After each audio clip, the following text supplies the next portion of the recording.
Hey gang, welcome back to the channel. Sharon and I do appreciate you guys tuning in. I think today what we're going to do is we're going to start a series on the home building process. And I'm not sure if it's going to be 8 videos, 10 videos. I think we're going to take it as it comes, and when we see something we want to educate you guys on and show you, we'll bring that into the series as well. And what we're going to do is going to be various home builders, various communities, but just different homes in different stages, and we'll see things as they progress. So we're going to start today with grading of a lot, explaining grading, and also FFE, finished floor elevation. So it's going to be a pretty cool series, I think, and we'll all learn something together. So we always like to do that for our clients and friends out there. And so let's get this thing going. Let's go learn a little bit. All right, gang, as we approach the lot, we're actually in Nocatee for this one because I'm going to be here doing some filming today, and I thought this would be a great place to start our video series. So anyway, so when we build a house, or when builders build a house, they have to start with raw dirt, and that raw dirt a lot of times is not the way it needs to be to build a house on. So they have to either build up the property, build up with dirt and everything to get it to a certain elevation. And in Nocatee, it's an X-flood. They build these up to become X-flood zones, which means you don't need flood insurance. We always highly recommend flood insurance to any client, but they're in an X-flood zone right now. So they have to build the property up to get the proper drainage. So when there rains on your property, water goes away from your house and your neighbor's house and not to your house. So there's 3 types of drainages. There's A drainage, B drainage, and C drainage. A drainage comes from all the percolation of the water comes to the street. B drainage, it goes multiple directions off the property to the front and the rear. And C drainage, all the water percolates to the rear of the property. So how do they come up with that? Well, let me turn you guys around and we'll show you a few things. All right, as we look at this lot, and hopefully it'll come out in the video, but you can see this lot has preservation behind it, has trees behind it. If you look at this stake here, and you'll see it's called a grade stake, and it's got the GRD. They have filled the dirt to that line that they've drawn on there, that the surveyors have drawn on there. And that line actually is representative of 43.3 feet. Okay, so this dirt right here is at 43.3. Now, this is a B drainage lot because it does go 2 ways. If I look back here, you can kind of see it slopes to the rear. I'm going to take a walk all the way back here, and you guys are going to see the difference. That was 43.3. That's the elevation of that dirt. If we come way back here, I'm walking kind of downhill right here. You guys can see that grade stake. You reach in there. That's 3910, and you can see where the line goes on the bottom where it hits the dirt down there. That's 3910. So that's quite a bit lower than about the center of this lot. Now we're also going to take a walk up to the front, and you're going to see a number there as well. So all right, as we make our way to the front, you'll see these grade stakes.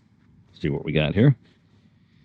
Okay, this grade stake at the street side is 42.6, and you can see the word abbreviation for grade, and then you can see where the line is, and they built the dirt to that. So the water is going to run some to the front and some to the back, probably more to the back on this lot. And every lot is different. It just depends on what they're trying to accomplish. So you have A drainage, like we just talked about. A drainage comes to the front. B drainage goes 2 different directions, front and rear.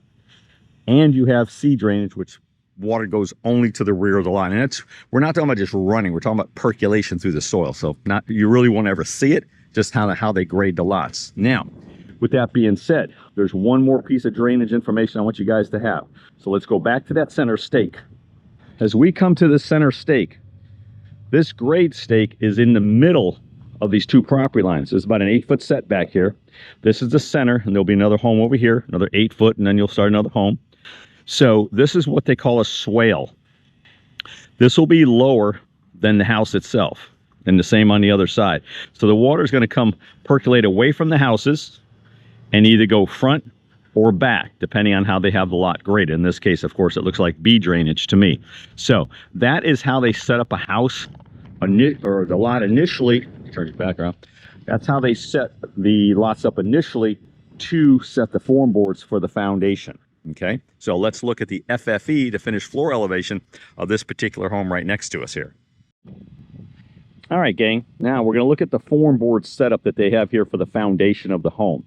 And all of that, the form boards are set in relation to what home they're building, of course, and also setback requirements from the road, setback requirements from the rear side of the lot, from the houses themselves. And in this case, it looks like it's going to be an 8-foot setback on either side of that center stake down there. But back to FFE, finished floor elevation.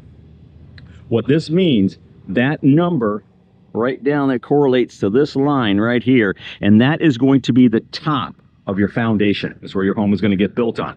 That line is, if we're to take this string and be able to magically pull it around that stake, it would match the top of this form board. That's why these strings are here. That's how they set the form boards. Okay, and you can see it's right there by the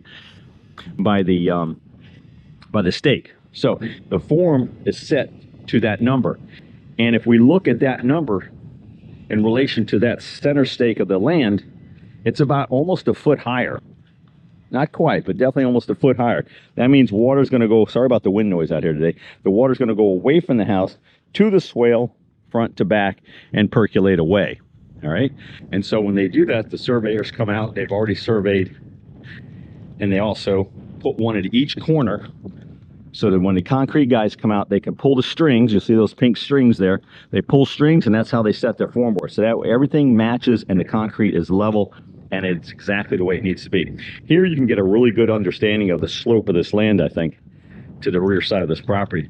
What a pretty lot, huh? It's all going to be real pretty in here. All right, and then of course your outdoor patio spaces, things like that, they're always lower than the actual foundation of the house because you want water to run away. If you get water on, you want water to run away. You'll see a slope over here probably. I don't know if you guys can see that in the video. From there to there, it's probably a couple-inch slope, you know. So your garages drop a couple inches as well because you want water outside your house to stay outside your house if you were to get it in there. So we'll see this when we see a concrete foundation poured. We'll see the slope in the garage. You'll be able to see that. All right, gang, hope that helps you understand a little bit more about lot drainage and how it corresponds to each individual home.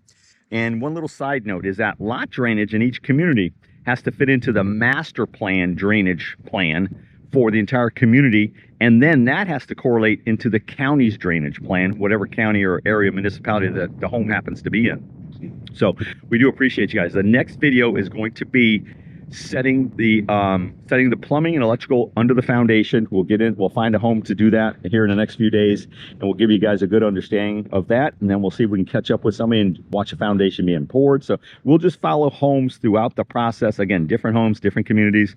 But drop a comment below. Let me know what you guys think of this kind of series. Give me some ideas. Maybe you've got some ideas I haven't thought about, or maybe you want to just interject and say, hey, I appreciate that too. So anyway, you guys have a fantastic day. We do appreciate you.